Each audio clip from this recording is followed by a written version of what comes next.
In this new video, we'll discuss Mindseye, a game that was released yesterday. I did a discovery live stream on YouTube where many of you were watching, especially a large number of viewers. First, you asked me what my opinion was about the game in its current state. And second, whether I recommend buying it or not. Today, I'm sharing my thoughts on Mindseye. If you've played it, share your opinion in the video comments. For those unfamiliar with Mindseye, please watch the video I released 2 days ago, where I comprehensively introduced the game. We're dealing with an action-adventure game, conceived and created by Leslie Benzies, a former high-ranking Rockstar member who worked on some Grand Theft Auto games. I believe the main reason we've heard about this game is that, after playing it for several hours, it has stood out. I think that the overexposure Mindseye got, thanks to the hype around it, because people were expecting a game similar to Grand Theft Auto actually worked against it, for one thing, because it's not really a Grand Theft Auto. Like, even though at certain moments in the game or in some aspects, you do find elements that are very Grand Theft Auto. Mindseye, while not a small game, had a significantly lower development budget compared to Grand Theft Auto. As a result, players' expectations were quite high. And that talking about this game at the beginning of its development, labeling it as a Grand Theft Auto killer, was a particularly bad idea. There are quite a few things that aren't working right now with Mindseye. Since I dislike purely negative videos, we'll begin by discussing the aspects that are well executed in this Mindseye.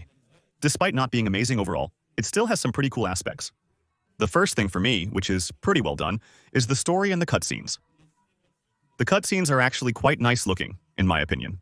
The motion capture and the characters' faces are well animated. And even though the story starts off a bit too fast for my taste, we don't really have time to get attached to the character before we start following their adventure. Once you get past the 90 to 120 minute mark, the story becomes captivating, and you're compelled to keep playing. The plot and cutscenes are cool, revealing how the story concludes. Another aspect I find particularly well done for this type of game is the vehicle driving. It's a detail I pay a lot of attention to since I play a lot of racing games. It's evident that the people who worked on the vehicles and driving physics in Mindseye must be passionate about driving or cars in real life. Because even though it's not something ultra-realistic, the cars offer good suspension, tires, and an overall pleasant driving experience. I'd even say more so than in the Grand Theft Auto games. In the end, it comes down to personal preference. For me, those are the game's two main strengths. The rest, unfortunately, is pretty average. There are quite a few things to say, unfortunately.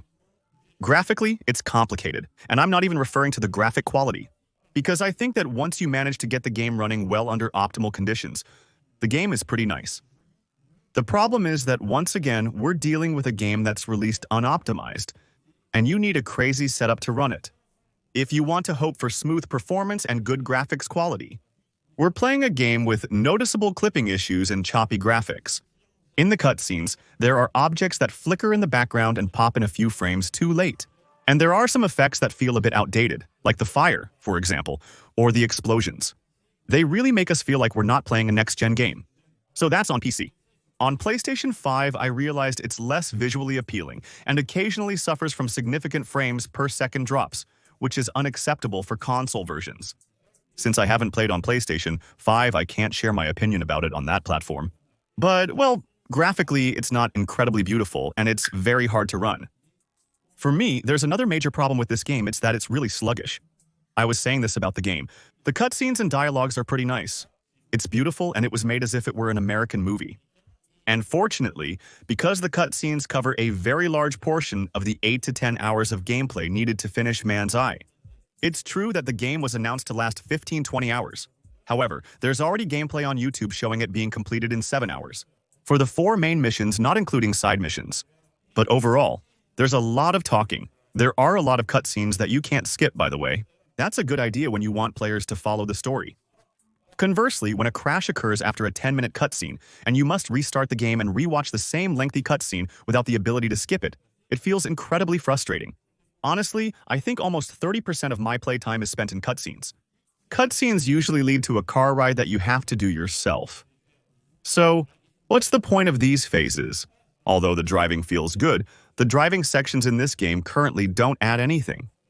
The driving segments feel like loading screens, since the game primarily consists of corridors without a true open world for now. The driving sections are only used generally to get you from your office to the starting point of the next mission by driving. Usually you're on a timer, so you don't have a lot of time to explore the roads ahead of you. Anyway, I'd say it's not really useful. Because you can't interact with the map, there's no shop, there's nowhere to customize your characters, there are just different routes in different neighborhoods. The map is visually appealing, but exploration becomes less engaging when you discover there's not much to do within it. Especially since the game is quite linear when you deviate slightly from the objective. Mission failures typically indicate mission abandonment. Driving sections don't seem to add much to the overall game experience, except for extending each mission by several minutes just to reach the location, which could have been handled differently. A loading screen or cutscene can show the vehicle leaving and arriving at the destination. And then, once you arrive, it doesn't get any better, because the combat gameplay is also really sluggish. So I tested it yesterday, live. We have the choice or the difficulty in this game, and I really recommend setting it to hard, because even on hard, the artificial intelligence doesn't react very quickly, doesn't shoot very well, and the fights don't offer much of a challenge. At first, I was on medium, which must be the game's default difficulty, right? And I tested it live. By standing still in front of an artificial intelligence without moving, without hiding, just standing straight up, 2 meters in front of the artificial intelligence would miss me with maybe half of its shots. And it got to the point where the artificial intelligence was missing me so much that my health had time to recover between 2 bullet hits, and I was almost immortal. The weapons aren't very satisfying, except the shotgun and sniper rifle, which are fun to use. The issue is that the artificial intelligence is terrible, causing them to take cover in the wrong places, not consistently shoot at you, and lack any effective strategy to defeat you. It's artificial intelligence reminiscent of Ubisoft games or frames per second and action titles from the PlayStation 2 or PlayStation 3 generation. With artificial intelligence like that, there's no challenge at all. The fights, you know you're going to win anyway. And you know that to win, you won't need to come up with any special strategy or pay any particular attention. So, to sum up, we have action phases that aren't really that fun, preceded by driving phases that don't serve much purpose. The cutscenes, while visually appealing, are excessively long and disrupt the game's flow, which is quite frustrating. So, everything I just mentioned isn't fundamentally bad. Despite small, salvageable details, the overall experience is consistently marred by outdated or poorly executed elements, which makes it hard to get into the game's atmosphere without being caught up by one of its negative aspects. The game includes a quick time event system, such as for performing cardiac massages. We're still in 2025, it's annoying to still have this kind of gameplay. It's not very interesting, it's unnecessarily long, and on top of that, it's unnecessarily difficult. I failed more missions because of botched cardiac massages than from dying to NPCs. Above all, what truly frustrates players about this game is that it's another title released in an incomplete state. Whether it's future missions or features, they keep telling us they'll be added to the game, like a real open world or other features. That should have been there on day one, because with a game like this, if it's not there from day one, there's no hype left. And the day it's finally added, unfortunately, I think players will have already moved on. But above all, there are still quite a lot of bugs. Some people are experiencing crashes, like I mentioned, and there are also optimization issues. There are bugs. All those things will probably be fixed in an upcoming patch. As of Wednesday, 9 anti-meridium while I'm creating this video, the patch has not been released yet. Yesterday, the patch was supposed to come out at 7 in the evening for the game's release, but in the end, we were told the patch would arrive at 10. By the way, incredible story. The developers asked Metacritic to disable the game's ratings on the Metacritic site until the day one patch is released. The publisher believes it's too early to judge the game, so it's currently not possible to rate it on Metacritic. The update wasn't ready by 10 post-meridium, which is why I ended my live stream yesterday. It felt unfinished. The following day at 9 ante-meridium, there was still no update, which I consider the ultimate red flag for a disastrous game launch.